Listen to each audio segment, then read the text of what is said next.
Don't be alarmed, you have a new voice with you tonight. But fear not, the tale is no less deadly. Let us begin. Good evening, fellow travelers. Tonight, we begin our tale where we last left our intrepid adventurers. A stench of blood and the palpable chill of terror filled the air as the battered remnants of the group fought their way back to the surface after a brutal clash with the undead skeletal warriors. Each step was agony as their injured bodies screamed in protest against the harsh terrain. They burst from the haunted crypts into a world of thick, clinging fog, the oppressive silence amplifying the sounds of their own breathing and the distant dripping of water from the Barrow mounds. They returned to the spot where they'd hastily buried Harv, the damp earth clinging to their boots, hoping to retrieve his body and give him a proper burial back in town. They discovered his grave had been disturbed. The earth was clawed and scattered, likely by wolves, and his leg bone was gnawed nearly clean, a gruesome testament to their hunger.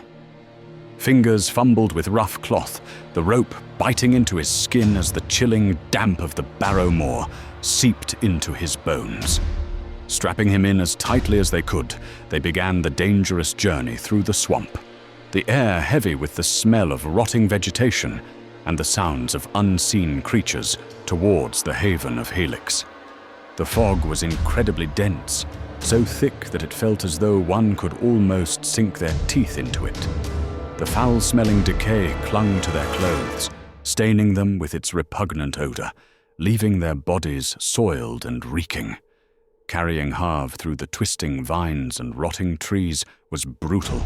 The gnarled branches snagged at their clothes, the air heavy with the scent of decay and the sounds of unseen creatures rustling in the undergrowth. After a long, ruthless trek, the group of adventurers finally made it back to the safety of Helix. It was midnight by the time they arrived at the village. Immediately, they took Harv's body to the temple of St. Yig, where he could be laid to rest. Toldrin, knocking on the door, was greeted by Sella, one of Brother Othar's acolytes, her eyes dark in the moonlight and face visibly shaken at the bloody sight. She motioned for some assistance, and they took in Harv's body and thanked Toldrin for returning him, even at great peril to themselves. She gave them blessings, and the group went on their way to the brazen strumpet to stumble into their beds where they passed out no complaints. The next morning dawned, revealing the extent of their injuries, stiff muscles and throbbing bruises. To their dismay, they discovered their halfling companion, Galfast, was gone, leaving behind only the chill of an empty bed and a note that read, "Terribly sorry, but I must be on my way. Too many skeletons for my liking. I wish you luck in your endeavors and search for..." What was it you were searching for again? Oh well, never mind. I wish you luck all the same. Signed, Galfast. Spending the next few days recovering from their wounds in town, the group frequented the brazen strumpet while spreading the word that they were seeking a trap finder or skilled locksmith. A shady figure emerged from a dark corner of the tavern, his face obscured by a dark hooded cloak. "I think I have what you seek, strangers," rasped a leathery voice, barely audible above the raucous laughter and boisterous shouts of the tavern. His voice, a low, conspiratorial whisper, warm against their ears, sent shivers down their spines.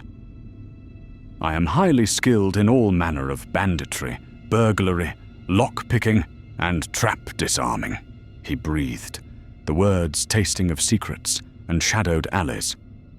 A brief, tense silence hung in the air as the group considered his proposal, their eyes meeting, before a collective nod signaled their agreement. "The name's Brutus," he said. "Well met," the group replied, the sounds of rustling gear and excited chatter filling the air as they shared their adventures up till now. Having finished stocking up on goods, replacing torches and oils, they stopped by Osen's mercenary guild to pick up a fighter to bolster their numbers. Osen joked, "Try to keep this one alive a little longer, eh?" He gave the fledgling warrior, Graham, a hearty pat on the back before sending him off with the adventurers. On the 6th of Springrise, the group awoke before dawn, eager to make a good start on the day. A chilling mist, like skeletal fingers, clung to the village, its grip reluctant to loosen. Gathering their gear, they set out on the long and treacherous journey across the bog to the Barrowmounds. Beneath a sky veiled in mist, 6 grim figures left Helix behind. Sir Toldrin, paladin of the Crimson Cross, a tall, imposing figure in shining armor, strode confidently forward, followed by his henchmen, Graham the fighter, raw and wary, and Neddy the torchbearer, whose skills have saved the adventurers more than once. Haktor, a dwarf hardened by countless battles, glared from beneath his bushy brows, his eyes glittering with the cold, hard light of steel. Sir Radius, a devout cleric, his weathered face etched with faith, stood firm. The rhythmic clang of his holy symbol, a silver cross of Yig, punctuated the hushed reverence of the air. With the addition of Brutus, their newest crew member, and a master lockpick, the team was complete, and his nimble fingers were already anticipating the challenge of the work ahead and the promise of gold. For 4 grueling hours, they trudged through the thick, vine-choked peat bog. A clammy fog, thick as pea soup, clung to them, muffling sounds and limiting visibility to a blurry 50 feet. The dense undergrowth and twisting paths made it nearly impossible to avoid getting lost. The air hung heavy with the damp scent of decaying vegetation, and the soggy earth squelched with each step, a sucking sound underfoot. A chilling dampness seeped into their clothes, a constant, unwelcome weight.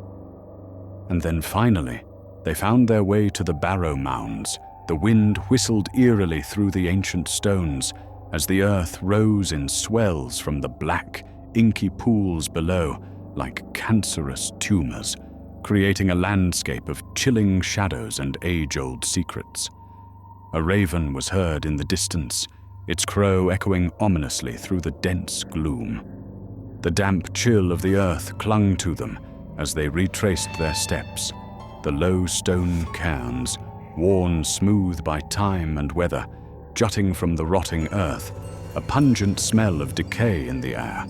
The cairns led onward, deeper into the Barrowmounds, the silence broken only by the crunch of their boots in the peat-covered soil. Then, the entrance, a gaping maw in the earth, descending into the perilous crypts below. The smell of death and decay intensified as they each lowered themselves into the oppressive, suffocating darkness, the rough rope chafing their hands. There they stood, where just a week before they had been almost killed by a group of murderous necrotic skeletons, the fear palatable, sweat beading on their foreheads. Neddy lit his torch, illuminating the room. A familiar scene. Worn frescoes of a burial procession leading to a barrow mound lined the walls. Bones littered the floor. Booted footprints seen heading east through a stone archway. Darkness beyond. Smells of dampness and death. The group crept forward, weapons held ready, eyes darting, a nervous tension hanging heavy in the stale, echoing air. 40 feet ahead, the right hallway doors loomed. Past the first northern branch, a chilling reminder of clattering skeletons. Then the second northern branch, they froze. A sound sliced through the silence. A fast, fluttering movement, drawing closer from north and east. They scrambled back, eyes darting across the rough-hewn ceiling, a prickling dread on their skin. Radius's torch flared, spitting sparks as it arced down the echoing hallway, momentarily banishing the darkness. Haktor hurled a flask. The sickening thwack and roar of exploding oil filled the air, the acrid smell stinging their nostrils.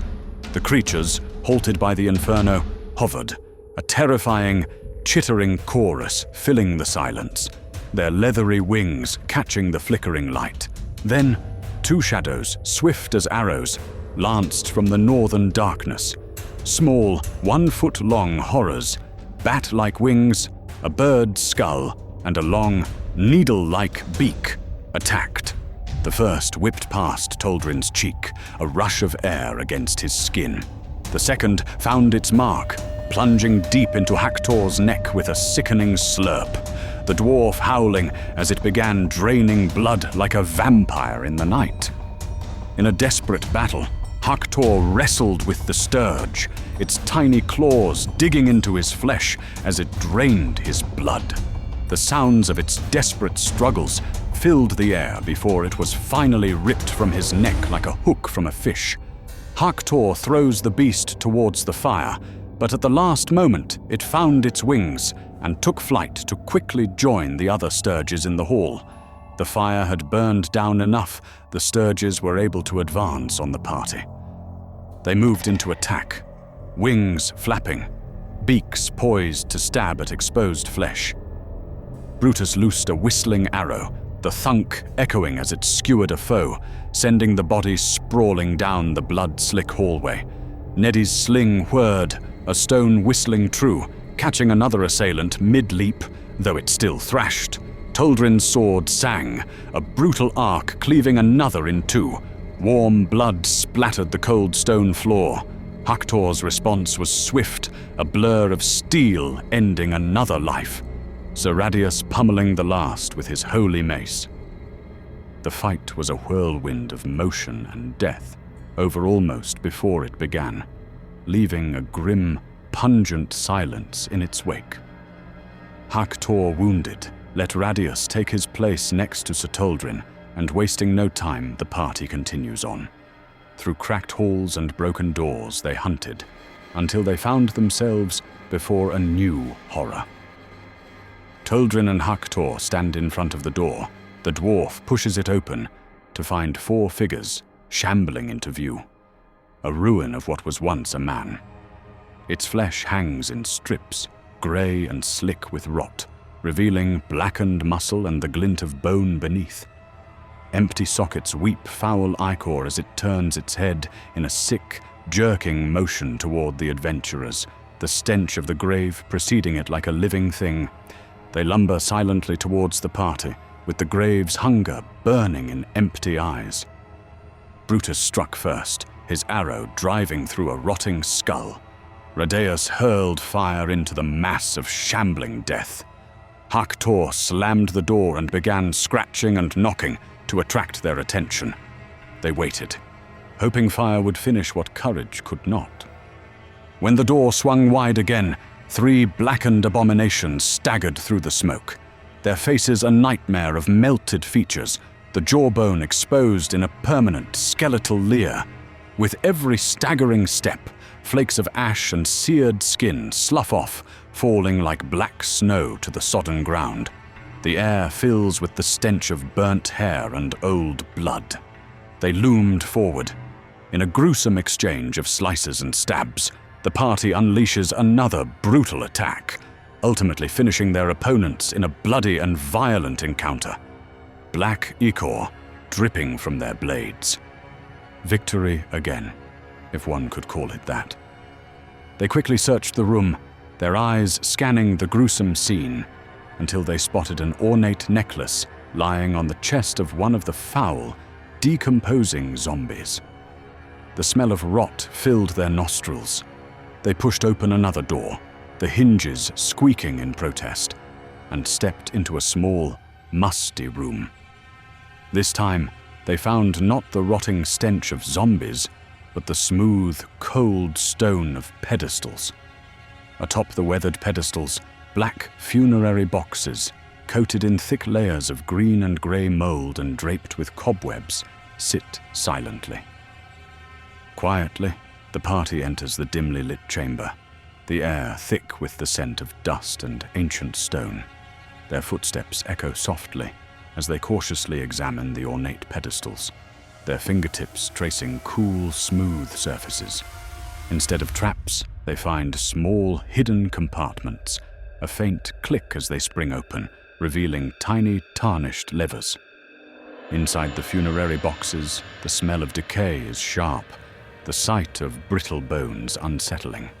In each, a single black velvet glove, soft yet oddly stiff, lies nestled amongst the skeletal remains, each glove crafted for a right hand. The gloves, adorned on their backs with two demonic eyes gleaming on the knuckles, feature a ravenous, fanged maw where the hand enters. A chilling sight, the cold leather hinting at a sinister presence. Eyes darted nervously, a silent, tense exchange.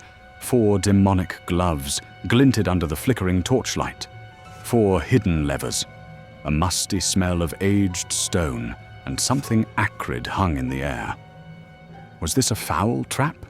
A palpable sense of dread, thick and cold as grave dust, filled the chamber as the thought of a monstrous creature with its arrival heralded by a guttural growl, devouring them with gruesome pleasure, took root in their minds.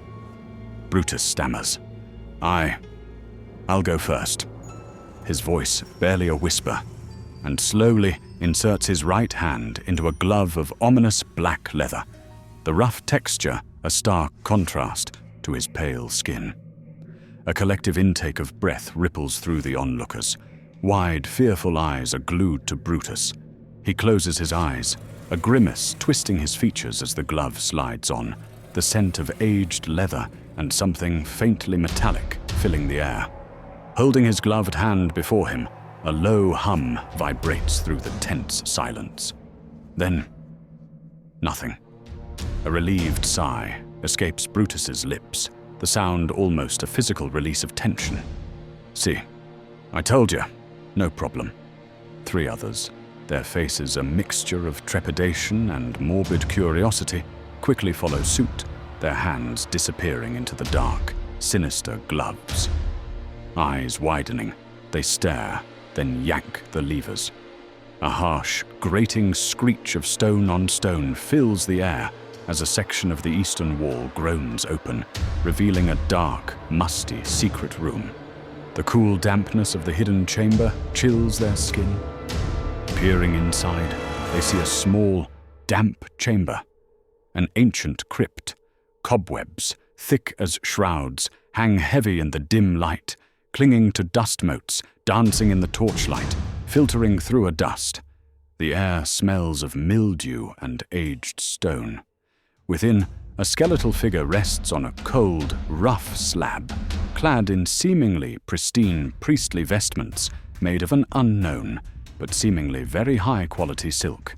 The robes, stiff with age, depict the green man's face, a grotesque yet strangely serene visage, surrounded by intricate filigree of leaves and branches. Beside the bones, a cudgel lies, its intricately carved surface cool and smooth to the touch. The adventurers, eyes stinging from dust motes dancing in the dim light, carefully sift through cobwebs, clinging to forgotten treasures. The air hangs heavy with the smell of damp earth and decay. A faint scraping sound makes them pause before they deem the room safe.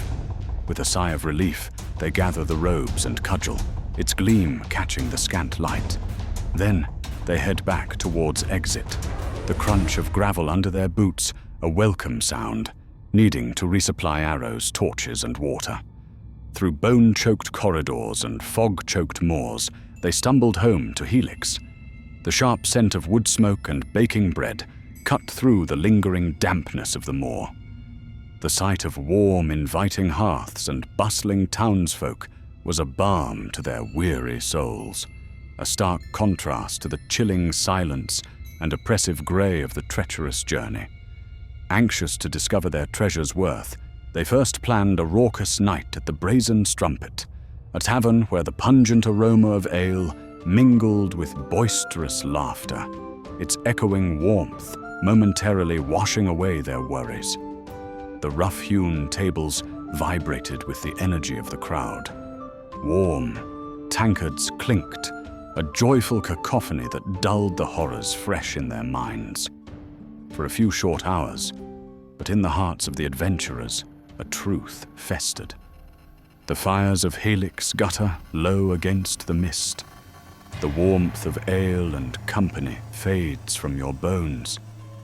Dreams come, not of home or hope, but of hollow eyes staring from endless graves, of the heavy pull of earth, of something deeper than death, ancient, patient, and hungry. Somewhere beneath the mounds, the stones shift. The dead whisper, their kingdom has not forgotten you. You have returned to the light, but the maze is not yet finished with you. The black halls call once more, and this time they will demand more than blood.